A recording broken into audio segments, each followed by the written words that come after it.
Channel आज हम पढ़ने वाले हैं natural frequency of free transverse vibration.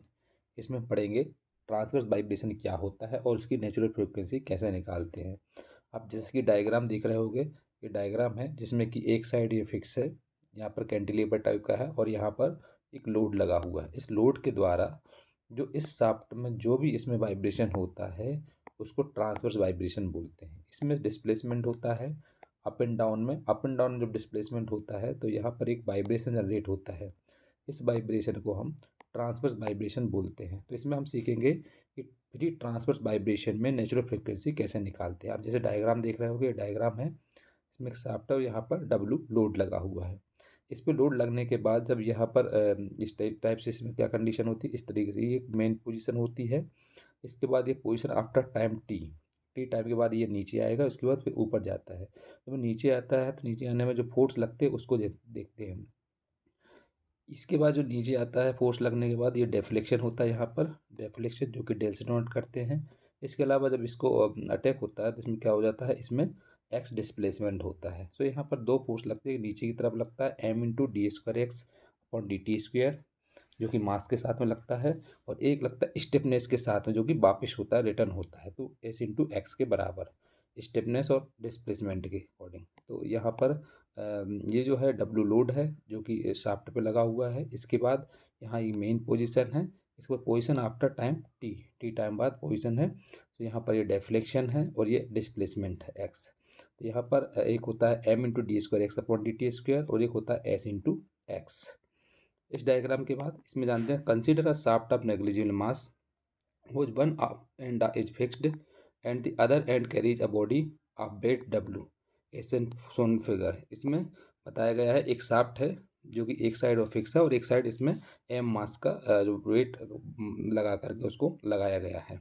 इसमें जो कि एस जो है वो स्टिफनेस ऑफ शाफ्ट है और डेल है static deflection due to weight of the body. X इसमें displacement of body from mean position after time T, ये डिस्प्लेसमेंट है। एम है इसमें मास ऑफ बॉडी, बॉडी का मास जिसका फार्मूला होता है W upon G, weight upon gravity के बराबर। इसके बाद as discussed in the previous article, जो कि पहले हम पढ़ चुके हैं, रीस्टोरिंग फोर्स जो होता है वो अपोजिट फोर्स होता है, तो माइनस एस इंटू एक्स होता है equation number first. And acceleration force जो कि बॉटम की तरफ लग रहा है वो M into D square X upon D T square है, equation number second. Equating equation first and second को इक्वेशन इक्वल करेंगे, so motion becomes so M into D square X upon D T square equal to minus S into D X. इसको जब पक्षांतर करेंगे इस side लेके आएंगे तो हो जाएगा M into D square X upon D T square plus S into X equal to zero. So M को इसमें डिवाइड कर देंगे तो D square X upon D T square plus S upon M into X के form में ये हो जाएगा। So hence the time period and the natural frequency of the transverse vibration are same as that of longitudinal vibrations, therefore time period equal to T P equal to होता है 2 pi root M upon S के बराबर। सो natural frequency formula होता है 1 upon T P मतलब 1 upon time period, तो ये हो जाएगा 1 upon 2 pi root S upon M. S इसमें स्टिफनेस है और एम इसमें ग्रेविटेशनल फोर्स है।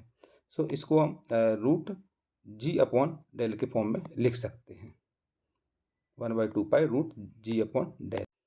क्योंकि इसका अर्थ होता है कि एम इंटू जी जो mass into gravity equal to S into del के बराबर होता है।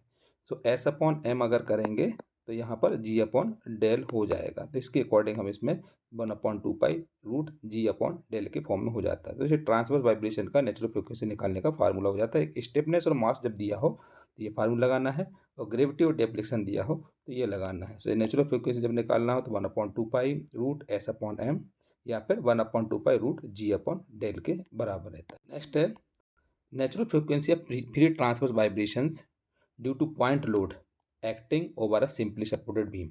एक सिंपली सपोर्टेड बीम है जिसमें पॉइंट लोड लग रहा है, इसमें ट्रांसफर वाइब्रेशन कैसे होता है उसके बारे में, उसमें नेचुरल फ्रीक्वेंसी कैसे निकाला जाता है।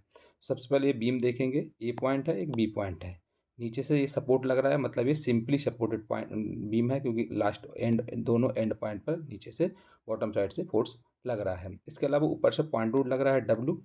सो ए से जो डब्लू जो जहाँ पर सी पॉइंट है जहाँ पर पॉइंट लोड लग रहा है यहाँ तक का डिस्टेंस लेंथ है L1 और इसी पॉइंट से लेकर के बी पॉइंट तक की लेंथ है L2। सो L1 और L2 लेंथ है और W इसमें पॉइंट लोड है। इसमें जब ये फोर्स लगेगा तो इसके बाद ये इस कर्व टाइप में कन्वर्ट हो जाएगा, जो कि ये डेफ्लेक्शन कहलाएगा। इसके हिसाब से डेफ्लेक्शन आ जाएगा। तो ये जो होता जाता है क्या होता है, डेफ्लेक्शन। और ये एल होता है, इसमें टोटल लेंथ ऑफ बीम होता है।